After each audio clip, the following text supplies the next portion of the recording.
Corría el mes de diciembre del año 1989 y se acercaba la última parte del periodo presidencial del mandatario colombiano Virgilio Barco. En el mes de mayo debía entregar el poder al nuevo mandatario, quien sería elegido a través de votación popular. Sin embargo, desde agosto a diciembre, 4 candidatos presidenciales que estaban en carrera perdieron la vida en manos del narcotráfico colombiano, a cargo de Pablo Escobar Gaviria. A eso se sumaba un panorama complejo desde lo político por un gobierno cooptado principalmente por el alto poder que tenía el Parlamento colombiano, también corrupto y también influenciado por el narcotráfico.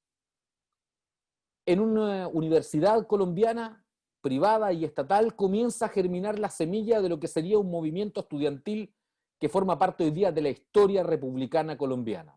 El movimiento denominado la Séptima Papeleta. El 11 de marzo del 90 habrían elecciones de 6 cargos, entre ellos senadores, congresistas, alcaldes, concejales, y este movimiento estudiantil sale a la calle y explota de manera inmediata producto del crimen que había ocurrido con estos candidatos presidenciales.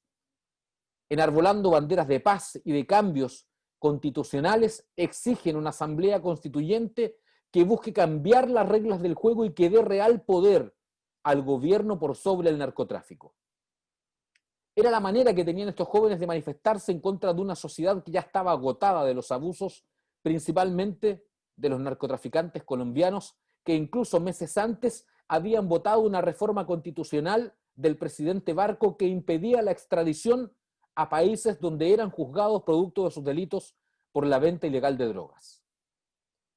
Cansados, los jóvenes estudiantes se van a la calle, se movilizan por meses y exigen al gobierno incluir en la elección de marzo una séptima papeleta. Como no era posible hacerlo de manera legal, el gobierno accede de manera voluntaria a incorporar dentro del proceso electoral una séptima urna para depositar estos votos. Fue de tal envergadura este movimiento social iniciado por los estudiantes universitarios colombianos que la prensa se hizo cargo también de estas demandas y a través de los diarios se publicaban las papeletas que usted recortaba y llevaba hasta el día de la votación aquel 11 de marzo de 1990. Fue tal el éxito de este movimiento social estudiantil que cerca de 2 millones de personas votaron a favor de la idea de una asamblea constituyente que permitiera cambiar los destinos de Colombia y cambiar el pacto social entre la política, el gobierno, las instituciones y quienes son gobernados. La Corte Suprema de Colombia optó finalmente porque esa elección fuera valedera y obligó al gobierno a incluir en las elecciones presidenciales de mayo del 90 el voto por una eventual asamblea constituyente. Así comienza a escribirse la historia que asume luego el presidente César Gaviria en Colombia y que inmediatamente decreta la realización o creación de una asamblea. El 4 de julio de 1991, Colombia promulgó su nueva constitución. ¿Le suena parecido? Nace precisamente en Chile también el 18 de octubre este movimiento social que genera una situación compleja en Chile, pero que motiva hoy día que el poder esté en manos de la ciudadanía, como usted que hoy nos está viendo, y que el próximo 25 de octubre tendrá que definir qué es lo que quiere para Chile. Si aprobar una nueva constitución o mantenernos como en la que hoy actualmente nos rige desde el año 1980. Así partimos esta edición de hoy del Constituyente, siempre a través de las pantallas de Canal 2, Chilena FM y todas nuestras plataformas.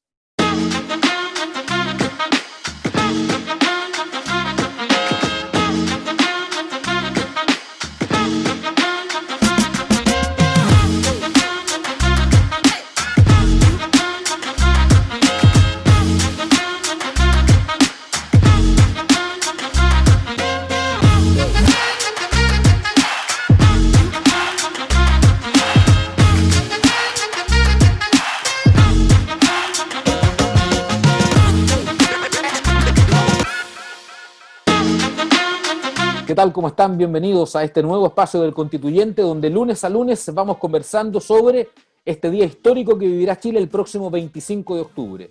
Histórico porque por primera vez en la historia republicana de nuestro país seremos los ciudadanos comunes y corrientes los que tendremos la opción de decidir si queremos una nueva constitución o nos mantenemos en el actual sistema que hoy rige los destinos del país. En medio de una crisis de deslegitimación de las autoridades, incluso de los poderes estatales, incluso de aquello que figura hoy día como posibilidad de poder, tenemos que tomar una definición y desde Canal 12 y Chilena FM queremos que esa decisión que usted deba tomar sea informada. Queremos abrir este debate para que usted en casa converse, comente, dialogue sobre la importancia de los días que se vienen adelante para nuestro país.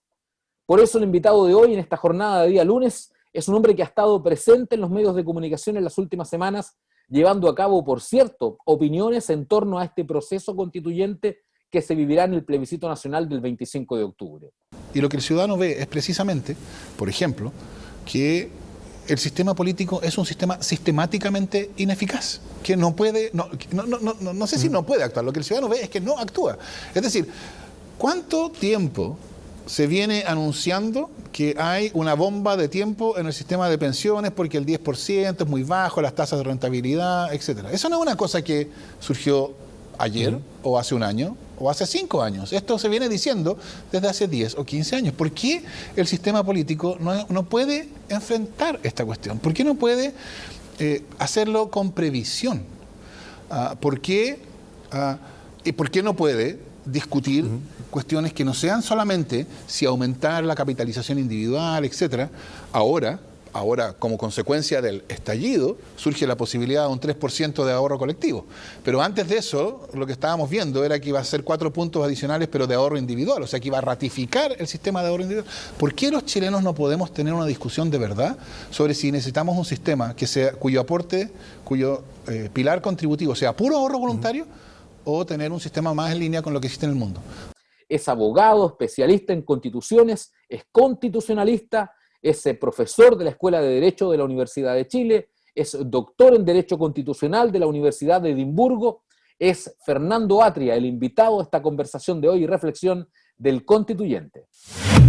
Bien, lo vemos ya en pantalla dividida, está con nosotros el abogado, profesor de la Escuela de Derecho de la Universidad de Chile, además es doctor en Derecho de la Universidad de Edimburgo, Fernando Atria, a quien le agradecemos obviamente la gentileza de conectarse con nosotros con Canal 2 y Radio Chilena en este El Constituyente, como hemos denominado este espacio. Gracias, Fernando, por estar con nosotros y acceder a esta conversación. Hola, Manuel. Un agrado para mí estar conversando contigo y a través tuyo con los televidentes de San Antonio. Así que muchas gracias. Fernando, bueno, se vienen tiempos complejos en nuestro país, hay tiempos ya complejos que hemos vivido desde octubre en adelante. La primera pregunta en la sensibilidad propia de estar trabajando probablemente en muchas aristas ligadas a la Constitución, ¿ves posible o ves factible la realización del plebiscito ahora en octubre? O sea, yo no solo la veo factible o posible, sino yo creo que es necesaria. O sea, yo creo que estamos viendo estamos viviendo en un momento en que ya la Constitución bajo la cual vivíamos ya simplemente está superada por los acontecimientos, ¿no? Entonces Chile necesita una institucionalidad política que esté legitimada ante el pueblo de Chile. Eso es lo que es la Constitución. Necesitamos tener una política institucional que esté legitimada. Ha sido bien grave, esto lo decía hasta el propio ministro Mañalich, ha sido bien grave pasar por la pandemia con una institucionalidad deslegitimada, en un ambiente de crisis de confianza, etc. Habría sido tanto mejor tener una institucionalidad política legitimada. Y eso es lo que Chile necesita, y eso es lo que vamos a empezar a producir desde el plebiscito. Así que yo creo que es totalmente imprescindible que el plebiscito se realice y que sea con una alta participación. Pero ¿en qué momento discutimos? Y lo conversábamos previo a la entrevista. En marzo, si uno revisa, por ejemplo, algunas grabaciones de entrevistas de marzo, cuando ya estaban los comandos formados, tanto del apruebo como el rechazo, nos encontramos con mucha algarabía, mucha alegría, mucha intención de salir con banderas a la calle, pero poca discusión de esto que es tremendamente relevante hoy día para Chile.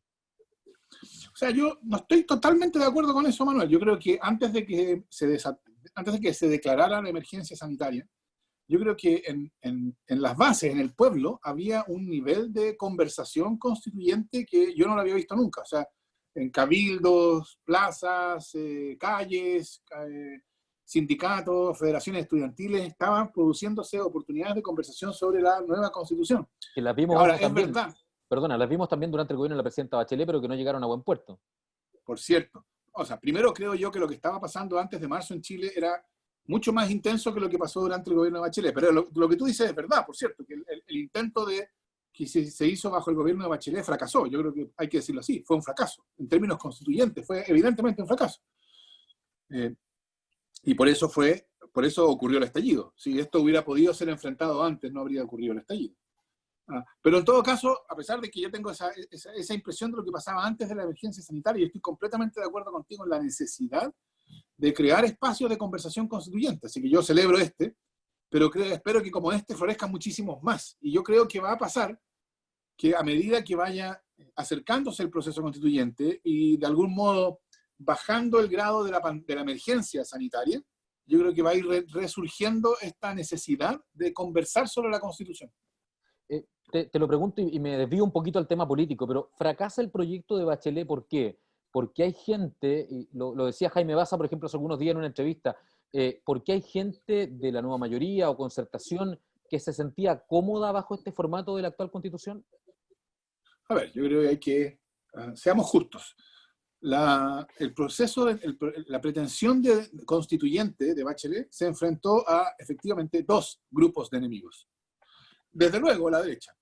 O sea, eso va de suyo, ¿no? Va de cajón. La derecha sabe que no es posible, no es pensable que de ningún proceso constituyente mínimamente democrático surja una constitución como la que tenemos ahora, porque la constitución como la que tenemos ahora solo podía surgir de una victoria militar en el golpe de Estado. Por lo tanto, la derecha sabe que en ese sentido va a tener una constitución que va a ser menos de derecha.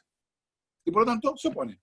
Y se opuso tanto que llegó al estallido. O sea, yo creo que la responsabilidad principal de que haya habido un estallido, cuando ellos mismos, que son los que reclaman que la violencia, etcétera, yo creo que son los principales responsables al oponerse sistemáticamente y siempre a todos los intentos que se hicieron de solucionar el problema constitucional.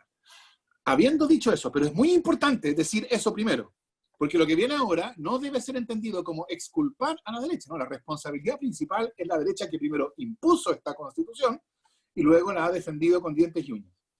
Ahora, habiendo dicho eso, Baza tiene razón, por cierto, parte de la oposición al proceso constituyente vino desde dentro de la nueva mayoría. De hecho, creo yo, el principal opositor en los hechos, no en el discurso, en los hechos a la nueva constitución, era entonces el ministro del Interior, Jorge Burgos, ¿no? Entonces, por cierto, enfrentado a la oposición desatada de la derecha y a este torpedeo incesante desde dentro, por supuesto, la pretensión constituyente del gobierno fracasó. Y como fracasó, al fracasar, se mostró una cosa, que yo creo que es el aprendizaje que hicimos los chilenos al fin del gobierno de Bachelet. Que si queríamos una transformación significativa, esta política institucional no sirve. Fernando. ¿No? O sea, si Bachelet no pudo, con todo el apoyo que tenía, porque tenía más del 60% en la elección presidencial, tenía mayoría en ambas cámaras del Congreso, a pesar de todo eso, fue imposible. Y entonces lo que nosotros aprendimos es que no se puede a través de la política institucional. Por lo tanto, bueno, para que se solucionara, era necesario que hubiera un estallido. ¿Por qué hay que cambiar la actual Constitución? Y esto te lo digo porque lo he escuchado ya muchas veces. Si se lograron poner de acuerdo, por ejemplo, los parlamentarios en algo que parecía impensado, como era rescatar los fondos, por ejemplo, del 10% de la AFP. O sea, si los ponemos de acuerdo hoy día, podrían modificar el actual modelo de fondos de pensiones en Chile. Entonces, bajo ese escenario, ¿para qué cambiarla? ¿Por qué no reformarla? No, espérese, que yo encuentro que ese argumento es insostenible porque no da cuenta de lo que está pasando. Yo creo que ese 75% de diputados que votó a favor de la reforma, ojo, 75%, 3/4. Yo creo que desde la nacionalización del cobre no había una mayoría de esa envergadura. Presionada por la situación social, además. Exacto. No fue la Constitución. O sea, yo creo que es la demostración de que la Constitución de 1980 ya está muerta. Fue desahuciada por el pueblo el 18 de octubre. Entonces, la cuestión es simplemente, en ese caso, fue responder a esta demanda social y nada más. Por cierto, si hubiera 75% de los votos para todo lo demás, por cierto que se podría hacer, pero no va a haber. Entonces, yo creo que además de eso, ¿por qué te digo no va a haber? Bueno, porque han sido 30 años. Por 30 años hemos intentado, o se han intentado una y otra vez reformas que solucionen el problema constitucional. La última grande fue hace 15 años. 15 años, ¿no? Y no se ha podido. ¿Por qué no se ha podido? Porque siempre hay quienes tienen una manija. La manija de, sin nuestros votos no se puede cambiar, que dice la derecha. Ojo, la derecha, ahí vale también la derecha que está en la nueva mayoría, o en la concertación, o lo que sea. Sin nuestros votos no se puede cambiar. Fíjate tú lo que pasó con el agua en enero, ¿no? Porque ese es uno de los temas grandes, ¿no? Había una reforma constitucional para eliminar esto de que sobre los derechos de aprovechamiento de agua hay propiedad privada y declarar que el agua era un bien público. Y se votó en el Senado. En el Senado votaron 24 senadores a favor de la reforma para cambiarla y 12 senadores en contra. Nótese, 12 contra 24. Pero para hacer esa reforma se requerían 2/3 de los votos, que son 29 senadores. Y como no se juntaron los 29 senadores, solo había 24 contra 12, pero 24, entonces no se cambió la privatización del agua. Y como no se cambió la privatización del agua, hoy día seguimos viviendo bajo el agua privatizada. Ahora, entonces hoy día nos preguntamos... Perdona, ese es un escenario, porque lo hemos vivido también, por ejemplo, con el Tribunal Constitucional y, por ejemplo, el cambio del CERNAC, que no resultó, el CERNAC con dientes, que nunca funcionó, sí, con el aborto entre causales, por ejemplo, y otros tantos proyectos más que terminaron muriendo en el Tribunal Constitucional. Exacto. Entonces, que vengan ahora a decir, no, si todo se puede hacer, en la medida en que hay un acuerdo, claro, en la medida en que la UDI está dispuesto a hacerlo, se puede hacer. ¿Y eso qué quiere decir? Lo mismo que ha sido significado durante los últimos 30 años. Solo se puede hacer lo que la UDI nos permite hacer. ¿El pacto actual no es viable entonces? ¿El pacto actual que alberga la actual Constitución no es viable más en el tiempo? No, yo creo que la política, digamos, una Constitución se llama así, se llama Constitución Política de la República. Y se llama así porque hace exactamente eso, constituye la política de la República. Entonces, la Constitución del 80 es una manera de constituir la política que tenemos. ¿Estamos? Y esa política es la que fue evidentemente rechazada por el pueblo del 18 de octubre. O sea, yo no concibo que alguien no vea eso. Lo que significó el 18 de octubre es que esta forma política, la de los últimos 30 años, no da más. Y necesitamos una distinta. Por eso, de hecho, mezclémoslo con lo del 10%. Yo creo que una de las razones, no la única, porque por cierto que había una demanda social, evidente. Pero yo creo que eso no era todo. Yo creo que también había una queja ciudadana contra la AFP. Que era, llevamos nosotros 10 años manifestando nuestro rechazo a la AFP. Hemos marchado contra la AFP cientos de miles de personas en las ciudades de Chile. ¿Y la política institucional que ha hecho con la AFP? Nada, las ha tratado con el pétalo de una rosa. Si Piñera, el gobierno de Piñera al principio quería aumentar en 4 puntos la cotización individual y dárselos a la AFP. Entonces yo creo que había también, junto con la necesidad de acceder a ese 10%, también había una sensación en la sociedad de decir, esto tiene que afectar a las AFP, porque no es tolerable que las AFP zafen, aunque el pueblo está hasta la coronilla con la AFP. Y esa forma política, la forma política que no puede actuar para realizar estas demandas sociales, es la que yo creo que está fenecida, se acabó. Y lo que tenemos esto, claro, que funciona más o menos bien, o mal, hasta que tengamos una nueva. Por eso yo creo que es la Constitución, como tú lo dijiste, la Constitución vigente ya no va, o sea, ya fue desahuciada. Estamos en un interregno y necesitamos una Constitución que esté legitimada. Y eso es la nueva Constitución. El 18 de octubre, Fernando, genera también la deslegitimación, dices tú, de la clase política en general. Y esto obedece, me imagino, a que muchas personas por años se han visto enfrentados a los abusos de, como tú dices, la AFP, de las ISAPRE, que no lo hemos tocado todavía, pero también es otro nicho que también es claramente hoy día notorio y abusivo en torno a la ciudadanía, y que finalmente... O sea, ese es un caso que clama al cielo. La gente ve que la clase política no reacciona ante esto. Ahora, ¿por qué no reacciona? ¿Porque no tiene las herramientas constitucionales para reaccionar? ¿O derechamente aquí la clase política se ha lavado las manos frente a un escenario de abusos constantes? No, yo creo que las cosas son mezcladas, Manuel. Por cierto que en la clase política, en lo que la gente llama la clase política, hay algunos que derechamente representan los intereses de la AFP, de las mineras, de la ISAPRE, de las grandes empresas. Entonces, algunos representan esos intereses, ¿no? Otros les gustaría o estarían dispuestos a avanzar, pero no se puede. ¿Por qué? Bueno, es cosa de escuchar la retórica de la transición, ¿no? ¿Te acuerdas tú? O sea, la idea es que Todo hay que hacerlo con grandes acuerdos, ¿no? Entonces yo supongo, como mencionar el caso que tú mencionabas, las ISAPRES, que yo te decía, es un caso que clama al cielo, es una injusticia que clama al cielo, porque llevan algo así como 12 años, ojo con las cifras, porque son de verdad, no me van a creer, pero son de verdad, llevan como 12 años siendo condenadas en algo así como 1,5 millones de juicios. Ojo, 1,5 millones de juicios. Y han sido condenadas, ¿por qué? No por infracciones administrativas, han sido condenadas porque la manera en que alzan sus planes viola derechos constitucionales de los chilenos y chilenas. Abiertamente. O sea, dicho por los tribunales en más de 1 millón de casos, por 10 años. ¿Y el legislador qué ha hecho? Nada. Entonces tu pregunta es totalmente pertinente. ¿Por qué no hace nada? Y yo creo que ahí la respuesta tiene que ser, algunos, porque velan por los intereses de la ISAPRES, por cierto.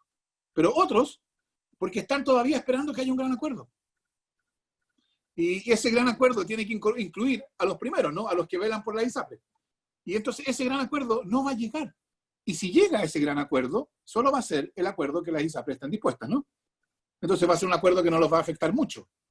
Y entonces los ciudadanos lo que ven es que desde la sociedad, en materia de ISAPRES, en materia de AFP, en materia de educación, en cuanto a los bancos, en cuanto a las farmacias, en cuanto a todo, hay una demanda de transformación, de exasperación frente al abuso, ¿no? Que el abuso está en todas partes. Y se demanda una transformación, se demanda que la educación deje de ser una mercancía y pase a ser un derecho social, se demanda una reforma de la salud, se demanda una solución al problema de las pensiones, y esas demandas no son de ayer, son demandas que tienen por lo menos 10 o más años. Y lo que los ciudadanos y ciudadanas ven es que el sistema político institucional, por las razones que estamos hablando, es indiferente a esas demandas. Pero ojo, al mismo... ¿Cómo? ¿Hubo pacto el 80? Pues te escuchaba en una entrevista hace unos días atrás, decías tú que lo relevante de esto es generar un pacto, y cuando uno hace un pacto, evidentemente ganamos todos, pero aquí Exacto. Aparentemente no hubo un pacto. Bueno, aquí yo creo que en ese sentido no hubo un pacto, porque el abuso lo que muestra es que no hay pacto. O que es un pacto abusivo, que es lo mismo que no hay pacto. ¿Sí?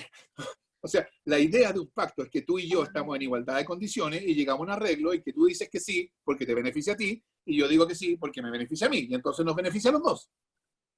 Lo que tenemos nosotros es una situación estructural de abuso. Pero el abuso, y esto es bien importante entenderlo, el abuso es la consecuencia natural de tener una política que no es capaz de afectar al poder económico. Porque, como yo te decía, los ciudadanos ven que cuando se trata de AFP o de salud o de educación, la política no puede hacer nada. Pero fíjate tú que cuando se trata de cambiar la Superintendencia de Valores y Seguros y convertirlo en la Comisión del Mercado Financiero, que es una cuestión que le interesa a las grandes empresas, a la sociedad anónima, etc., para eso la política sí puede. Entonces yo creo que los ciudadanos se dicen como esto. Cuando se trata de demandas sociales, la política no puede. Pero cuando se trata de las demandas del gran capital, sí puede. Bueno, está claro, la política no es para nosotros los ciudadanos, la política es para el capital, para el poder económico. Y por eso creo yo que hoy día hay una tirria contra la política que muestra esta indignación. Me preocupa un tema que tú planteas. La economía hoy día es mundial, independiente del modelo que tenga cada país, y cada situación, digamos, o cada complejo escenario local termina repercutiendo en países cercanos y en América Latina y probablemente en Europa, en Asia, en fin. Cuando tú dices que la política en este nuevo escenario, en esta nueva constitución, debiera tener la posibilidad de poder afectar, entre comillas, digo afectar en el buen sentido de la palabra, el poder económico, ¿no generamos también un grado importante de incertidumbre que debiera hacer temblar, por ejemplo, porque es el argumento que ocupan muchos del rechazo, que debiera hacer temblar los mercados y podría significar probablemente una caída gigantesca, desempleo, una situación prácticamente de acabo mundo? Yo creo que esa es una manera súper corto de vista de mirarlo. Fíjate tú lo que pasa con la regulación medioambiental.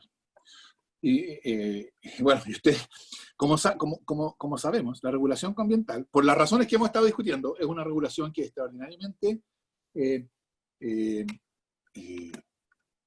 conveniente para los intereses del capital, ¿no? Como consecuencia de eso, aunque la Constitución asegura el derecho a vivir en un medio ambiente libre de contaminación, vaya uno a decirle eso a las personas que viven a la zona de sacrificio, ¿no? Ya. Ahora, fíjate tú una cosa que es bien interesante. Hace 15 años se aprobaban muchos menos proyectos de inversión. En términos medioambientales, quiero decir, ¿ya? Se aprobaban menos proyectos, pero la tasa de proyectos aprobados que se realizaba era mucho más alta. Hoy día se aprueban más proyectos, pero de los aprobados se realizan menos. ¿Y por qué se realizan menos? Porque en algún momento de la tramitación, cuando la aprobación está dándose, aparece alguien que se queja ante una corte de apelaciones mediante un recurso de protección de que se está afectando su derecho a vivir en un medio ambiente libre de contaminación. ¿Por qué se queja? Porque el procedimiento es tan beneficioso para las empresas que deja abiertas todas estas cuestiones, todas estas quejas locales. Y esas quejas locales se manifiestan como puedan manifestarse, normalmente a través de un recurso de protección. Entonces las empresas hoy día se dan cuenta de que sí, les sale fácil obtener la autorización ambiental, pero esa autorización ambiental no vale nada, porque igual se enfrentan a oposición local, a judicialización, etc. Entonces, yo creo que incluso desde el punto de vista del interés de la gran empresa, sería tener una política distinta que le pusiera condiciones más exigentes, porque la gran empresa tendría que decirse a sí misma, sí, es verdad que con estas condiciones más exigentes yo voy a tener que gastar más. Está bien, es verdad eso. Pero por otro lado, yo puedo tener la seguridad de que si me dan esta autorización, yo voy a poder realizar el proyecto, que es la seguridad que hoy día no tienen, de hecho. Entonces yo creo que a ellas, aunque suene extraño, yo creo que incluso a ellas les conviene, al poder económico, le conviene tener una política que va a significar que ellos van a tener que pagar más, no van a poder abusar tanto, es verdad, y en ese sentido van a perder. Pero por otro lado, a cambio, van a recuperar cierta estabilidad y una mayor legitimación social que le va a permitir mayor predecibilidad para sus negocios, etc. Así que yo creo que incluso desde el punto de vista del poder económico, la nueva constitución es algo que ellos se van a dar cuenta tarde o temprano que les conviene. Hablaste de un tema que para nosotros en San Antonio es muy sensible. Nombraste el tema de las zonas de sacrificio. Nosotros como comuna hoy día tenemos un puerto cuyos costos debe ser el tercer ingreso más importante a las arcas fiscales del país. Lamentablemente parte de ese dinero no llega a la ciudad o llega con un retorno muy pequeño y con un sacrificio permanente de los habitantes de San Antonio. Hoy día estamos a puertas de perder, por ejemplo, santuarios naturales producto de el anuncio de un puerto a gran escala en San Antonio. Entonces, ¿cómo una nueva constitución podría entrar a resolver estos problemas que hoy día son demandas súper importantes? El tema medioambiental es hoy día una demanda de primera intención en la comunidad y así lo ha manifestado, no solamente el tema de seguridad pública o el empleo. El medio ambiente es un tema relevante. Por cierto, pero fíjate tú, este es un súper buen ejemplo para explicar lo que estábamos discutiendo. Porque el texto constitucional actual le garantiza a todas las personas, a todos los habitantes de San Antonio, el derecho a vivir en un medio ambiente libre de contaminación. Entonces uno dice, ¿cómo es posible? ¿Cómo puede ser que haya zonas de sacrificio y que la propia Constitución, esta Constitución, no la próxima, esta Constitución asegure el derecho a vivir en un medio ambiente libre de contaminación? Esto no suma. ¿Y cuál es la respuesta? La respuesta, y estoy seguro de que si lo pensamos en un minuto, todos vamos a ver que es obvia. Para asegurar el derecho a vivir en un medio ambiente libre de contaminación, no basta que haya un texto en la Constitución. Lo que se necesita es un Estado que tenga poder para ponerle a las empresas condiciones que a las empresas les cuestan, por supuesto, y que entonces las empresas no quieren, pero que son las condiciones necesarias para que pueda haber un medio ambiente libre de contaminación. ¿Y qué pasa cuando son empresas del Estado, como el caso nuestro, la empresa portuaria de San Antonio? Bueno, por cierto, también hay una cuestión que tiene que ver con la idea neoliberal de que el Estado tiene que comportarse como si fuera cualquier empresa privada. Pero eso también parte del problema. Entonces, si uno tuviera un Estado que pudiera hacerle frente a los intereses económicos que están detrás de esto, y que entonces pudiera defender y sostener una regulación económica, una regulación medioambiental suficientemente exigente como para que las personas pudieran, entonces el derecho a vivir en un medio ambiente libre de contaminación sería una realidad.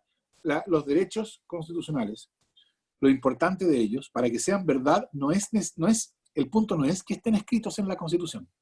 Los derechos reales, los derechos constitucionales se realizan a través del poder político, que para eso es el poder político. Si un poder político débil significa derechos constitucionales que no se van a realizar. Un poder político fuerte significa derechos constitucionales que se pueden realizar. Fernando, te traspaso una pregunta que uno escucha normalmente en los barrios de San Antonio, en las calles de San Antonio. Si hay un cambio a la Constitución, ¿qué va a pasar? ¿Yo puedo estar tranquilo, dicen los habitantes de San Antonio, por ejemplo, de que si mi hijo se enferma no voy a tener que vivir en bingos y rifas para poder llevarlo a una salud digna? ¿Y cómo finalmente en lo sensible la persona que hoy día nos está viendo a través de una población o en un barrio va a cambiar su vida con una nueva Constitución? O sea, yo creo que va a cambiar, pero no va a cambiar inmediatamente. Esto es bien importante porque hay que saber qué es razonable esperar de una nueva Constitución y qué no. Yo creo que no es razonable, o sea, no creo que sea lo que va a pasar, esperar que al día siguiente de la nueva Constitución vamos a tener pensiones dignas. No, porque al día siguiente de la nueva Constitución va a seguir habiendo AFP. ¿Qué es lo que sí podemos esperar de la nueva Constitución? Que la nueva Constitución, por un lado, garantice nuestros derechos, pero por otro lado, cree una política distinta. Esta es la cuestión central. Que cree una política distinta que sea capaz de decir no más AFP. Lo que nosotros sabemos es que la política bajo la cual vivimos no puede enfrentarse a la AFP. Y la razón por la cual no puede enfrentarse a la AFP es que las AFP tienen mucho más poder que la política. Son mucho más grandes. Entonces simplemente no puede. Y no puede porque la AFP ha financiado campañas, pero no puede también porque la AFP tiene un impacto en la economía, en fin, por mil razones. La nueva Constitución lo que necesita hacer, y que es lo que yo creo que va a hacer toda la diferencia entre éxito y fracaso. La nueva Constitución va a ser un éxito si logra crear una política que pueda hacerse cargo del problema de las pensiones. Y que si es necesario, y si nosotros queremos eso, que acabe con la AFP. Y lo mismo con las ISAPRES, ¿no? De modo que si en el futuro sigue habiendo AFP, va a ser porque nosotros queremos que haya AFP. Y si nosotros queremos que no haya AFP, no va a haber AFP. Si la nueva Constitución crea una política así, entonces eso no va a significar inmediatamente que se va a solucionar el problema de las pensiones, el problema de la salud, el problema de la educación, etc. Pero sí que ahora vamos a poder discutir sobre cuál es la mejor solución y hacerla. Entonces, no es la solución inmediata a todos esos problemas, pero sí es una condición necesaria para que pueda haber solución a esos problemas. Hecho el diagnóstico de Fernando Atria, que es debemos avanzar a una nueva constitución, vamos a la otra parte, la parte del proceso, que es, efectivamente, nos ponemos en el hipotético de que la aprobación de una nueva constitución es la alternativa ganadora del plebiscito del próximo 25 de octubre. Viene la otra parte, ¿cómo vamos a construir esta nueva constitución? Tenemos dos alternativas, a través de una convención mixta o una convención constituyente o asamblea constituyente, como se ha pedido desde las calles públicamente desde el 18 de octubre. ¿Qué va a pasar cuando tengamos que elegir los constituyentes? Y ahí me preocupa a mí el tema de la deslegitimación que tú hablabas, y nos encontremos con una asamblea constituyente que va a estar, por ejemplo, integrada por militantes de los mismos partidos políticos de siempre y que van a tener que definir esta nueva constitución. ¿No va a ser igual de legitimada que cualquier hoy día otro órgano del Estado en la actual constitución? A ver, ahí yo iría con más lento. Originalmente, la crítica que se hacía a la Convención Constitucional, según el acuerdo, era que iba a estar incluida, la que tú dices, iba a estar incluida por candidatos que van a ser presentados solo por los partidos políticos tradicionales, que no iba a tener representación de pueblos originarios y que no iba a ser paritario. Yo creo que es bien significativo para lo que viene que nos demos cuenta que los dos problemas, estos últimos dos problemas, que no iba a tener representación de pueblos originarios y que no iba a ser paritaria, se están solucionando. Y no se están solucionando porque la clase política le bajó un ataque de sabiduría. No, se están solucionando porque ha habido una presión consistente, fuerza política consistente dirigida a asegurar que se solucione. Entonces el movimiento feminista dijo, la convención constitucional va a ser paritaria o no va a ser. Y ahora va a ser paritaria. Queda el problema que te indica, por supuesto. No se ha solucionado todo, pero creo que es importante observar, o sea, que cuando se van solucionando algunas cosas, cuando vamos logrando algunos triunfos, bueno, lo recordemos, tomemos nota de él, ¿no? Y nos felicitemos de que se logró hacer paritaria. Yo entiendo que esto se está decidiendo en estos mismos días, pero hasta donde yo sé, se va a lograr que tenga representación, que haya representación asegurada para los pueblos originarios. Y la pregunta que queda es la tuya. ¿Qué pasa con toda esta enorme fuerza social que irrumpió el 18 de octubre y que no está dispuesta a participar en un partido político? No solo no milita, sino que no está dispuesta a participar ni a militar porque está hasta la coronilla con los partidos políticos que existen, como parte del mismo proceso que hemos estado discutiendo. Yo creo que esa es una pregunta central porque la pregunta es, ¿cómo va a participar esa fuerza social en el proceso constituyente? ¿O se va a quedar afuera? Y la Constitución lo van a hacer los mismos de siempre. Yo creo que aquí, bueno, hay muchas cosas que todavía faltan por pasar, ¿no? No sabemos cuánta gente va a participar en el plebiscito, etc. Pero yo creo que la cuestión fundamental es importante que surjan organizaciones, partidos nuevos que representen el espíritu del 18 de octubre y que sirvan de vehículo para la participación de esta fuerza.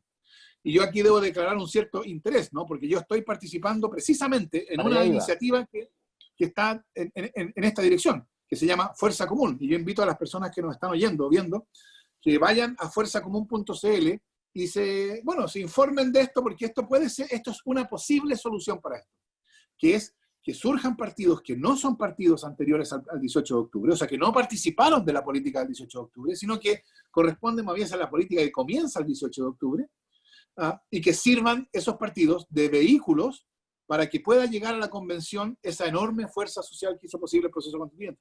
Porque si ninguna de esas iniciativas, Fuerza Común en la cual yo participo, pero hay otras, ¿no? Si ninguna de esas iniciativas es exitosa, entonces la posibilidad de que esa fuerza social entre al proceso constituyente va a ser mucho más escasa, y eso va a conspirar contra el éxito del proceso constituyente. Eso te iba a preguntar, en el caso de Fuerza Común, ¿se forma precisamente buscando este espíritu de poder solamente participar del constituyente o continuar después activamente en la vida política? Se forma en este espíritu, repito tu frase, pero no solamente para participar, y se forma para participar en el proceso constituyente, pero no solamente. ¿Y sabes tú por qué? Porque Fuerza Común no es solamente un partido instrumental en que cualquiera que quiera ir a la convención venga y puede ser candidato, porque si llega alguien y dice, yo estoy aquí porque quiero defender el Estado subsidiario, bueno, no le vamos a decir, será mejor que se vaya a alguna otra parte. Está muy bien que sea candidato, pero no con nosotros. O sea, Fuerza Común sí tiene una visión constituyente de mayor profundización democrática, de expansión de derechos sociales, de un modelo de desarrollo más inclusivo y amigable con el medio ambiente, etc. La tiene. Y eso es lo que queremos ir a defender a la convención. Por supuesto, yo creo que eso interpreta buena parte del movimiento del 18 de octubre. Eso es lo que nosotros creemos. Por supuesto, cada uno verá si lo que nosotros creemos es verdad o no, pero esa es nuestra tesis. Entonces, nosotros vamos a ir a la convención a defender esa visión constituyente y esperamos que nos vaya bien. Pero la cuestión, no sé, por lo mismo que hablábamos hace un rato, sobre qué es razonable esperar y qué no de la nueva Constitución, yo creo que no hay que tener presente que la nueva Constitución misma, el momento en que se aprueba la nueva Constitución, lo que esa nueva Constitución va a ser una serie de promesas. Por ejemplo, supongamos que la nueva Constitución diga, va a haber un sistema solidario de pensiones. Bueno, va a haber que hacerlo, ¿no? Va a haber una nueva regulación del agua. Bueno, hay que dictar un nuevo código de aguas. Y después de la nueva Constitución va a seguir habiendo izquierda y derecha. O sea, va a seguir habiendo quienes son partidarios de privatizar el agua, quienes son partidarios de más mercado en la educación o la seguridad social, más AFP, y quienes somos partidarios de más derechos sociales. Todo eso va a seguir existiendo. Entonces, en la política del día siguiente se va a jugar si se realizan o no las promesas de la nueva Constitución. Y así como Fuerza Común surge para defender esa visión constitucional en la Convención Constituyente, también surge para defenderla después, cuando se trate de realizar las promesas de la nueva Constitución. En ese sentido, Fuerza Común no es un partido que tenga una fecha de caducidad. Enfilamos, Fernando, la parte final de esta conversación y se me nacen dos preguntas inmediatas de lo que tú recién decías. Una de ellas tiene relación primero con la cantidad de gente que va a votar. Tú hablaste recién y dijiste, dependiendo de la gente que vaya a votar, ¿qué tan relevante o qué tan legítima va a ser, si es que se aprueba esta nueva Constitución, la cantidad de personas que vaya a votar finalmente? O sea, yo creo que desde el punto de vista de si hay proceso constituyente, ¿no? La cantidad de personas que vote el 25 de octubre es totalmente decisiva. Así de importante es. Si, imaginémonos dos escenarios. Un escenario posible, que vote el 25 de octubre más o menos la misma gente que vota en las elecciones municipales y parlamentarias. O sea, entre 40 y 50%, o 38 y 50%, según la elección. Yo creo, ¿qué es lo que significaría eso? Significaría que esa fuerza social que rompió el 18 de octubre no se manifestó, no entró al juego. Y eso quiere decir, creo yo, que va a haber un proceso constituyente formal. Se va a elegir los miembros de la convención, va a haber una convención, etc. Pero no va a haber fuerza social en ese proceso. Y como no va a haber fuerza social, no va a haber nueva constitución. Se va a promulgar, creo yo, en ese caso se promulgaría algo que se le va a llamar nueva constitución, como Lago del 2005 nos dijo que teníamos una nueva constitución, y poco después nos vamos a dar cuenta de que en realidad las cosas siguen más o menos igual. Ese es el primer escenario, en que participa entre el 40 y el 50%, más o menos lo mismo. Y entonces la fuerza social que hizo posible el proceso constituyente se queda fuera.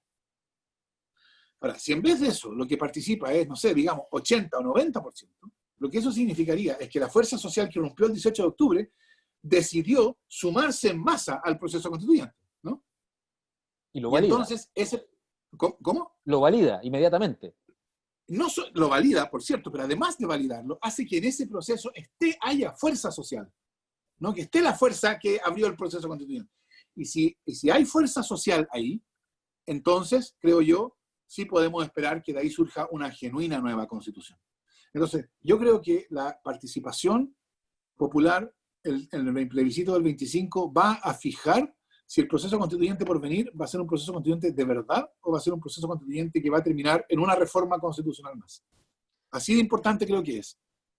Y lo otro, Fernando, bueno, lo hemos conversado durante esta entrevista sobre cómo se genera la Constitución del 80, sobre este pacto.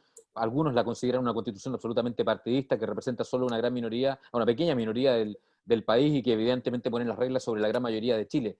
¿Cómo aseguramos que esta nueva constitución no haga lo mismo pero en el efecto contrario y no termine siendo efectivamente una constitución solo para quienes, por ejemplo, estallan en este 18 de octubre cansados del abuso y no representa, debiendo representar, a aquellas minorías que hoy día están representadas o sobre representadas en la Constitución del 80?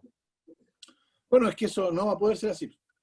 Porque preguntémonos, ¿por qué la Constitución del 80 es una imposición de la derecha? Y la respuesta es bien clara, porque ellos la escribieron. Claro. Y la escribieron, ¿por qué? ¿Cómo llegaron a la posición en que ellos pudieron escribir la Constitución para todos? Respuesta, por la victoria militar del 11 de septiembre, ¿no?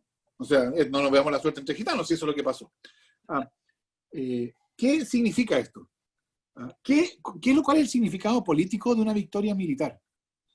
El victorioso puede ignorar totalmente al vencido. Eso es lo que tiene una victoria militar, ¿no? O sea, si tú ganas y yo pierdo, tú me ignoras completamente y tú haces exactamente lo que quieras, que es lo que ellos hicieron. Entonces, por eso la Constitución es tramposa, porque ellos hicieron una Constitución para ellos, aprovechando la unilateralidad de la victoria militar. Esta Constitución va a ser la primera vez que vamos a discutir en democracia una Constitución para todos. Y entonces aquí no hay unilateralidad, porque no hay nadie que haya vencido militarmente al otro. Entonces, nadie que pueda, y este pueda es un pueda político, nadie que políticamente pueda simplemente ignorar al otro. No se puede. O sea, a mí me gustaría, debo decirlo, yo creo que Chile sería un mejor país si la UDI no existiera. Pero mi opinión sobre el tema da lo mismo, porque la UDI sigue existiendo. Yo no puedo ignorar que existen. Y a lo mejor ellos pensarán que sería mejor que la UDI, que no existiera la izquierda, pero ellos tampoco pueden ignorar que existe la izquierda, ¿no? Porque no estamos en una situación de victoria militar. Y entonces, esto es agudizado por el hecho de que vamos a tener que ponernos de acuerdo por 2/3 de los votos en un nuevo texto constitucional, ¿no? Y eso va a evitar, mira, yo creo que esa regla, los 2/3, no es la mejor regla, pero no importa, es la que tenemos. Entonces, lo que yo creo que sí que significa lo siguiente: no es una garantía de que la Constitución va a ser la mejor Constitución posible. Está bien. Pero sí es una garantía de que la Constitución no va a ser imposición unilateral. No, porque precisamente ninguna minoría va a estar en posición de decidir nada sobre qué es lo que va a estar en la Constitución. Y en ese sentido, lo que salga será más bueno o más malo, pero va a ser reconocido por todos como común. Va a ser representativo. Exacto, que es precisamente lo que no tiene la Constitución vigente. Entonces, yo creo que dado cómo se va a hacer la nueva Constitución, eso que tú preguntas, cómo se logra que sea común, va a ser una consecuencia natural de esas características. Así que en ese sentido, yo creo que ese problema va a tener solución durante el proceso constituyente. Fernando Atria, abogado constitucionalista de la Universidad de Chile, docente, doctor en Derecho de la Universidad de Edimburgo. Gracias por recibir nuestro contacto, esta conversación que ha sido muy grata, y quiero dejarte unos minutos finales solamente para la reflexión y también para todos los vecinos y vecinas de San Antonio y de la provincia del Litoral Central que hoy día nos están viendo. Bueno, muchas gracias, Manuel. Quiero agradecer la oportunidad de conversar, de explicar estas cosas, participar en esta conversación con los vecinos de San Antonio. Y quiero enfatizar algo que la verdad es que ya he dicho. Yo creo que la nueva Constitución no la da, ni la puede dar, la clase política. De hecho, ya lo sabemos, por 30 años hemos intentado cambiar la Constitución y la clase política ha sido incapaz. Porque ese es el problema. Es la política institucional. Necesitamos una nueva política institucional. ¿Esto qué quiere decir? Que la nueva Constitución, entonces, como no la da la clase política, ¿quién la puede dar? Bueno, está claro. La puede dar, las personas, el pueblo. De ahí tiene que venir. Y entonces, la nueva Constitución no va a ser si es que el pueblo no participa del proceso constituyente. Y por eso es muy importante sumarse al proceso constituyente. Yo ya mencioné que yo participo de la iniciativa Fuerza Común, que pretende facilitar esto, a crear una manera de sumarse. Yo por eso invito a las personas que nos ven a que vayan a fuerzacomún.cl y se enteren. Ahí está nuestro manifiesto, hay más explicaciones, pueden asistir a alguna reunión de Fuerza Común en la quinta región, no necesariamente para firmar, sino para conocer, y a lo mejor se dan cuenta de que es una manera adecuada para participar ellos en el proceso constituyente, o a lo mejor que no, pero incluso en ese segundo caso yo les diría, sigan buscando, porque es muy importante que en este proceso constituyente haya la mayor participación posible, porque es esa participación la que va a lograr que podamos deshacernos de la Constitución tramposa de 1980 y darnos una nueva Constitución que sea de todos y que entonces lleve a una política que es la política que Chile necesita, una política que nosotros, los ciudadanos, podamos ver como la medida de nuestro poder. Eso es por la política democrática, la medida del poder de los ciudadanos, en vez de la política actual, que la vemos como el constante recordatorio de que no tenemos nada de poder. Eso es lo que necesitamos y eso es lo que espero que del proceso constituyente salga. Muchas gracias. Las llaves de la nueva constitución están en manos hoy día de la gente. Hay que cuidarlas. Exacto. Y hay que usarla. Fernando, un abrazo grande y gracias por este contacto. Muchas gracias, Manuel. Fernando Atria, el invitado al constituyente en esta edición de día lunes, y así vamos a seguir cada lunes a las 7 de la tarde a través de las pantallas de Canal 2 y Chilena FM, conversando con actores relevantes del quehacer nacional y también del quehacer local, generando el debate, el análisis, la opción de que usted que está en casa pueda tomar una decisión informada. Su opinión nos afecta hoy día a todos, porque lo que está en juego es cómo queremos ver y entender a Chile en el futuro.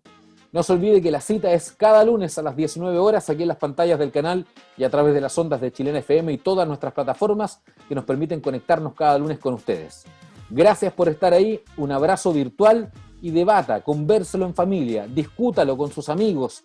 Empecemos a definir cómo queremos construir este país o cómo queremos continuar nuestra vida en este país y cómo queremos relacionarnos con el poder, con nuestras instituciones y con quienes finalmente rigen los destinos de nuestra nación. Un abrazo virtual, quédese con nosotros, ya vienen las noticias, nos juntamos la próxima semana si Dios quiere. Chao, chao.